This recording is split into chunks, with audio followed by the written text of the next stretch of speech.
Support for this video comes from Manscaped, our go-to for men's grooming tools. Look, the world is opening up, and the Performance Package 4.0 from Manscaped is here to help you get ready. This fourth generation package includes the brand new Lawnmower 4.0 trimmer, which features a cutting-edge ceramic blade to reduce accidents thanks to its advanced skin-safe technology. The Lawnmower 4.0 also has a 7,000 RPM motor, a travel lock, and a 4,000K LED spotlight. The package also includes the Weed Whacker. That's a ear and nose hair trimmer. We can't forget their liquid formulations like the Crop Preserver deodorant and Crop Reviver. That's a toner. You're also going to get 2 free gifts: the Performance Boxer Briefs and the Shed Travel Bag.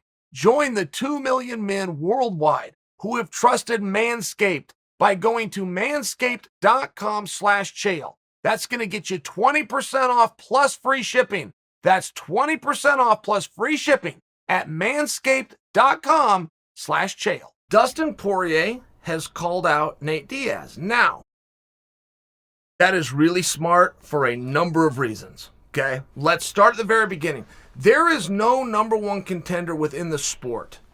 Any organization, any weight class, there is no number one contender who is a clearer, correct choice for number one contender than Dustin Poirier. Nobody.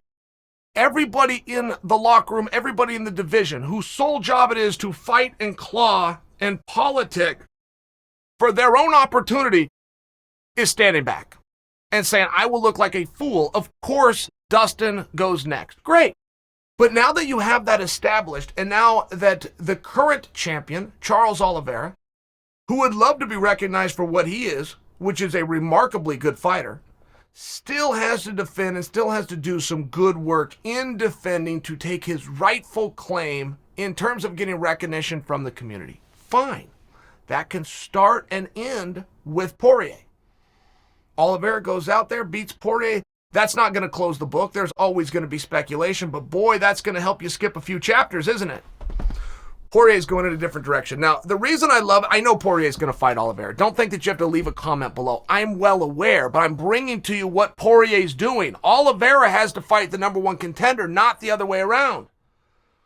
Oliveira has to fight the top guy because he's the champion, but it's also what he would like to do internally before his window closes. He would like to get as many good names under his belt as he possibly can. If the biggest name out there, Dustin Poirier, goes in another direction, Poirier could look and go, I don't need to fight you. I fight big fights. I've had business with Nate Diaz that spawns back over 2 years, and don't forget he does. Poirier was supposed to fight Nate Diaz at Madison Square Garden. Whatever happened, happened. I can't totally remember the story, but Diaz stayed intact, bringing George Masvidal, BMF belt on the line. Point I'm attempting to make is Poirier, this isn't revisionist history. This is somebody who he's been trying to collide with for a number of years, so his argument looks very good. We get that it's a crash grab. We get that he's after the money, but you have to be able to disguise that in some fashion, and Dustin is. So what do you do if you're Charles Oliveira, right? What do? I don't know that anybody's been in this spot before. I don't know that I can recall a time a number one contender has called for a fight that wasn't the champion, and then you add the caveat that the fight that the number one contender is calling for is a bigger fight. I believe that there would be more attention for Diaz versus Poirier, which does have a 2.5 year running history behind it, than there would be for Poirier versus Oliveira, which is a very good fight. It's a very good fight. Just attempting to acknowledge that I don't think we've ever been in a spot where a number one contender has called for a fight against somebody else. It would be very fascinating if this continued to happen. And when we all kind of kept our mouths shut, threw away the key when it came to Ciryl Gane going to take on Francis Ngannou. We feel as though we understand that. We feel as that is what the interim championship represents, and the interim champion's got to take on the undisputed champion. That is certainly the intent, but what if Ciryl Gane went after John Jones? What if? What if Ciryl Gane said, I am the interim champion, I would like to defend my belt. I'm going to put the interim championship up for grabs against John. What would happen? What would you guys do? And I understand that to have any kind of integrity towards the competitive architecture of which this sport greatly lacks, but to show any kind of integrity for it, you could not do that. But what would you do if you were in a decision-making role and Surreal Gong called out Jon Jones and Jon said, you know what, I think that's a great idea. I've already been the undisputed champion. I would like to go for this interim championship. What would you do? You're having a hard time getting Francis to the table. He apparently needs training camps before he goes out and goes to work 3 times a year. What if Jon came in, said, yeah, the interim championship, that's something new, that's something I would like to do? What would you do? It's an interesting spot. It's not one that I think that we're going to be put in. I think that it's very much hypothetical. I think that very much it's for nothing more than conversation, but it does appear to be happening at 155 pounds right now. I believe Poirier has to go fight Oliveira, but that's also because I've been inundated and influenced throughout time that the number one contender fights the champion and the champion fights the number one contender. I believed that Poirier versus Conor McGregor was to represent who that person was at 155 pounds to take on the winner of Michael Chandler versus Oliveira. So I was conditioned to believe that as they advance, this fight is done, nothing left to see here. Thank you very much for coming. Here's your hat. What's your hurry? I don't know that it's quite that obvious. I like what Poirier's doing. I don't think it's got legs to it. I think it's a conversation piece. But what would happen if other guys did that? What would happen if other number one contenders did not want to fight for the championship or other champions did not want to fight the number one contender? Because that's the game that they've been playing for years.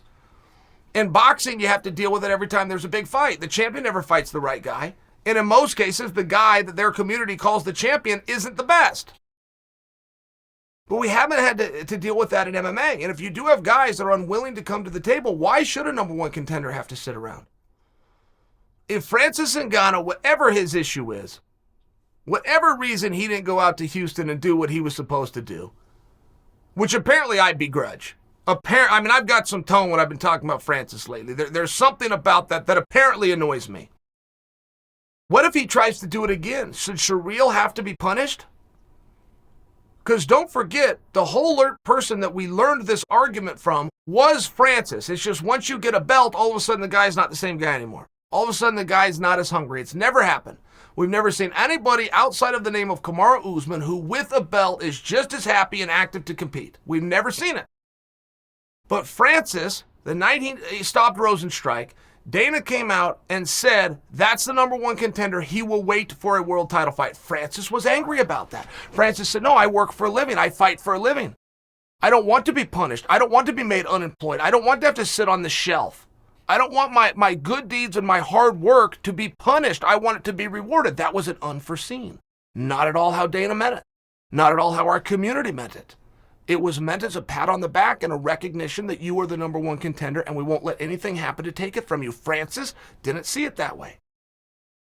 He saw good work being punished. Great. But it's the same guy that now isn't willing to go to work at all. So what do you do if you get that call from Francis? I can't meet that date. What if you're Surreal and you don't want to be punished? What if you're Surreal and you've got the sense that God gave geese and I don't need to deal with Francis anyway, as big of a fight that is, a bigger fight is Jon Jones. Let me get something going with him. I got a belt. I'll put it up. He says he wants to be a champion. Come get my belt. Sure, they put interim in front of my title, but they end it with champion. So what in the hell's the difference? What would you do? It's a hypothetical question. We are not confronted with this, but what would you do? If you were willing to work around Francis the first time, which is what Derek versus Surreal indicated, why would you not work around him a second time, particularly when what I'm presenting for you is a much bigger fight? Jones versus Surreal. And it would only be big because of the surprise factor. Surreal versus Ngannou is on track to be the biggest heavyweight fight of all time. And I should remind you, Brock Lesnar used to be a heavyweight. So the heavyweights have some damn big fights, and this one is still on track to surpass that. But the surprise factor of the immersion of Jon Jones would get everybody's wow factor up. Now, Jon will never see that coming, and Jon's team will never see that coming. And Jon's next video will be of him posted doing bench pressing or running on a treadmill. It won't have anything to do with the brilliant idea that I just laid out for you. But what if? And before you think that's terribly far-fetched, all I'm doing is taking a scenario that's happening right in front of us and applying different names to it. It's exactly what Dustin Poirier is doing right now. Imagine that Dustin would just like to have a negotiation as it pertains to Oliveira. And the person on the other end of the phone goes, there's nothing to negotiate. You have a contract and you're the number one contender, which means you're drawn to this guy. Sorry, we just have nothing to talk about. Maybe next time. Imagine that's the scenario. So Dustin goes out and he creates something else of even more interest, and now dangling that he's not going to follow the architecture you put in place and not give you that fight. Now you need to steer him back, and you see a reason to start discussing things. It was just a brilliant move. It was a very, very smart move. And when you start messing with championships, you start to get pushback from the media. You get pushback from everybody but me. I love the interim championship. I love the BMF. And if we could add divisions, add categories, and do more belts, I would be all for it. I think there is a very limited amount of opportunity and a limited amount of recognition. I love the Olympics, but the fact that they can only pull it off every 4 years just shows you how disorganized the Olympic Committee is. Well, it's more prestigious. It's not more prestigious that you don't know what you're doing well enough to do it more than once every 4 years. Abu Dhabi's doing that in the grappling world right now. Well, we're the most prestigious. You're the most prestigious because you're the most rare. You're the most rare because you don't know what the hell you're doing. If you were good at what you did, you'd put on more events than once every other year. I only bring it to you because you can't get away with this. You're not fooling anybody here. So when you start messing with champions, you start to get pushback. If you start messing with contenders, there's no pushback. You start talking about, I'm going to do an interim title here, or I'm going to suspend this title, or I'm going to move the date of the title. All of a sudden, people want to push back. They never do it with contenders. If this was Oliveira calling out somebody other than Poirier, so now he's openly not given an opportunity to the number one contender, it's going to be a totally different dialogue. Right now, we have a contender in Dustin Poirier calling out another contender in Nate Diaz. It's very much uncharted territory. I don't know that I've seen anything like it. I need a little bit more time to fully deduce what I make of it. I can tell you right now, I love it. I love the concept. I don't believe we're going to see Poirier versus Nate. I believe we're going to see Poirier versus Oliveira. But the mere fact that we now have something to talk about, Dustin has to have something to talk about.